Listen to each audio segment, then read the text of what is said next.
ওটা কি? তা কি হয়েছে কোচ? মাছ ধরিস একটা? মারিস একটা? মারিস ইটের পরে লাগে বেঁকায় গেছে না? কি একটা অবস্থা।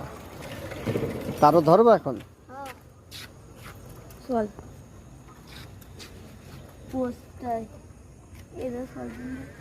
আরো তো বেকা এত মেলা বেঁকায় গেছে।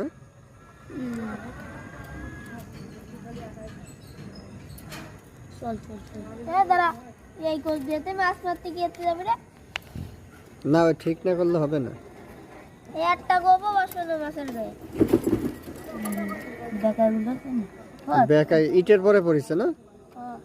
ইটের পরে না, আনাফের মামা রে কাছে বাসা কব আছে না, ওই মারিতে এবার দেখছি ইটের পরে কোচের দিয়ে তুমি ইটেই তো লাগিয়েছে।